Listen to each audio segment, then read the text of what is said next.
E olha, ao contrário do que muitos manifestantes previam, houve Copa sim, e se a seleção brasileira decepcionou dentro do campo, fora do campo a contabilidade mostra números muito interessantes. Veja aí. Entre 10 de junho e 10 de julho, quase 15 milhões e 300 mil passageiros passaram pelos 21 aeroportos brasileiros.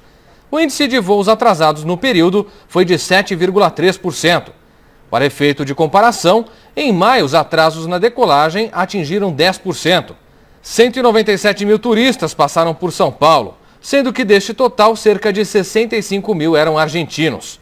A capital paulista recebeu ainda 299 mil turistas, que vieram de outros estados para assistir aos jogos no Itaquerão ou festejar no Vale do Anhangabaú e na Vila Madalena. A prefeitura estima que esses turistas deixaram R$ 1 bilhão em São Paulo. Na contabilidade da Copa, ainda estão 180 pessoas presas durante os protestos, 340 mil reservas em hotéis e 22 mil cartas entregues na Granja Comari. Os torcedores ainda promoveram 1 bilhão de interações no Facebook até a primeira metade da Copa e cerca de 7 milhões e 600 mil conexões de internet dentro dos estádios.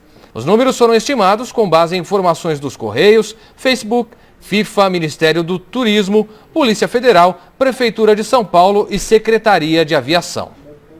Olha, você viu que entre os dados aí teve 1 bilhão de interações no Facebook.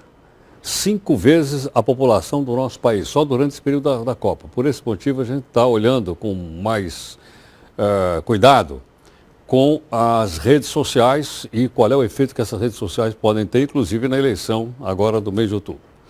Bom, na próxima quarta-feira, nós devemos ter aqui mais uma prévia, né? Mais uma pesquisa feita pelo Datafolha. Vai ser divulgada no dia 4, perdão, na quarta-feira agora. E a pergunta é o seguinte, afinal de contas, a Copa, ela influenciou ou não influenciou a eleição? Vai ou não acabar mexendo com a campanha eleitoral? Nosso convidado nesse momento é o professor Roberto Romano, professor de Ética e Filosofia da Unicamp. Roberto, boa noite, obrigado pela participação, Roberto. Obrigado. Roberto, que avaliação você faz disso? Primeiro, vai separar uma coisa da outra ou vai haver algum vaso comunicante entre essas duas questões? Heródoto, você sabe que sempre existe vaso comunicante, porque o esporte é uma função social e a política também, né? Então, evidentemente que há passagem de um campo a outro. Agora, a quantidade é o que o Datafolha poderá indicar, né? Se houve, de fato, um elemento de força no sentido negativo ou sentido positivo para os candidatos. No meu entender, eu creio que não será assim tão dramática essa importância da Copa na eleição, mas ela terá o seu peso.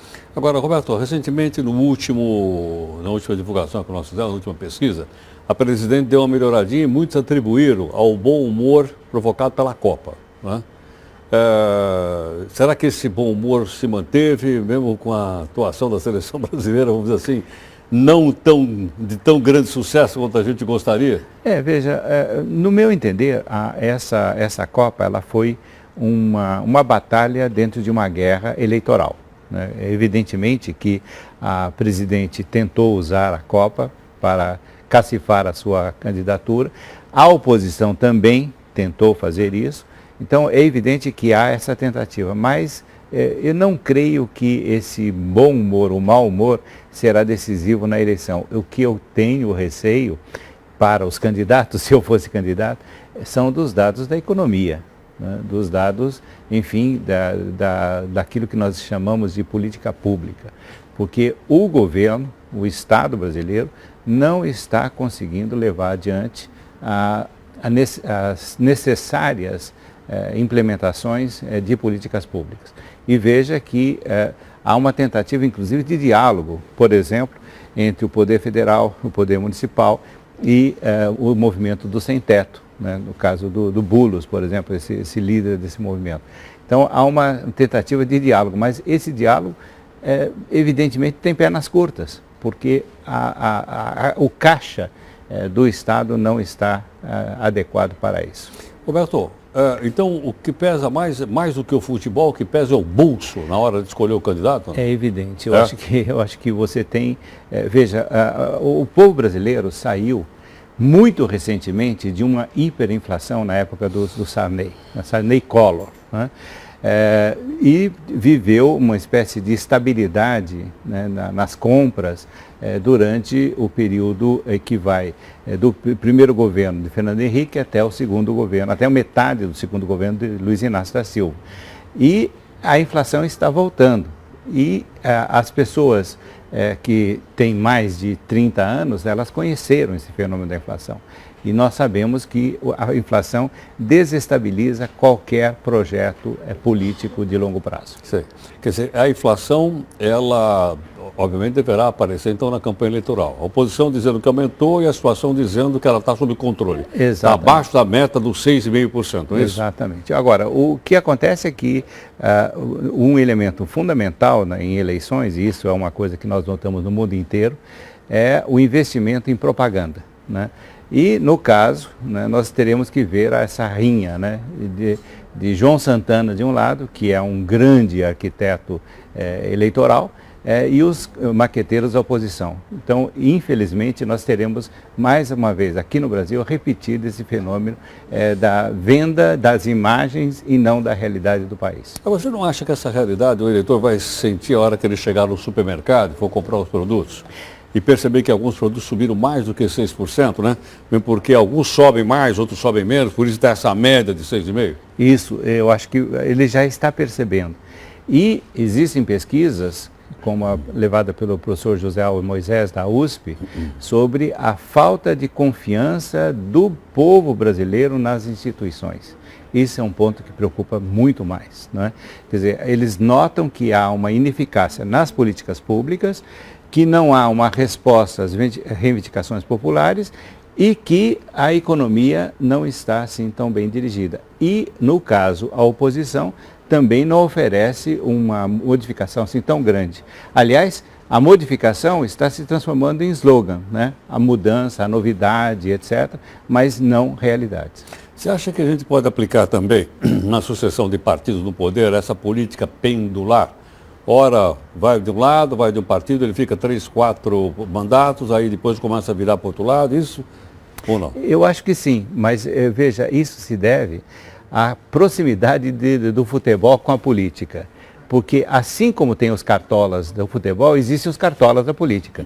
São esses que são os donos dos partidos políticos, que não permitem renovação programática, que não dão acesso aos jovens, que não dão acesso ao eleitor de base. Você vê qual é o partido brasileiro que tem eleições primárias entre os seus votantes? Hoje nenhum. Nenhum. Ano passado o PT tinha. Tinha. O PT era praticamente o único que tinha isso aí.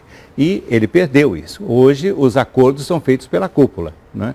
Então essa falta de democracia dos partidos políticos leva a essa, digamos, essa quase que apatia do eleitor, que deixa um partido ficar 20 anos, 30 anos no poder, porque não há, de fato, luta e proposta nova. Sim. Quer dizer, essa apatia é o que é ruim para a democracia, é isso? Eu acho que é o pior. É o pior. Eu acho que é o pior.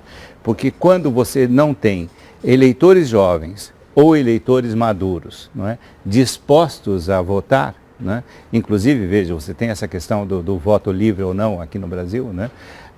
Quando você não tem isso, você não tem confiança no sistema. E quando você não tem confiança no sistema, você está apto a acolher qualquer mensagem autoritária que venha para substituir tudo que está aí. Agora, Roberto, quando aparece um político novo, por exemplo, o Eduardo Campos, ele vai ter 1 minuto e 59 na televisão? Quer dizer, aparece o novo, mas o novo não pode aparecer? Exatamente. Veja, Heródoto, eu sou da época em que apareceu a lei da igualdade no rádio. Nem a televisão ainda se cogitava. E o que se propunha é que há uma igualização de oportunidades. Os candidatos fortes e os candidatos novos, e os ricos e os pobres. Com esse uso, né, da propaganda eleitoral e a maneira como ela é feita, com dando o que se recebe, com essa troca de tempo, né, tempo é dinheiro, né? Com essa troca de tempo, você vê que desapareceu essa igualdade de oportunidades. Mesmo assim, você teve na eleição passada uma candidata como Marina Silva, que teve milhões e milhões de votos. A Heloísa teve também milhões de votos. Então, é uma questão que não é só do tempo de propaganda, é uma questão também de melhor eficácia e de reformulação dos partidos políticos.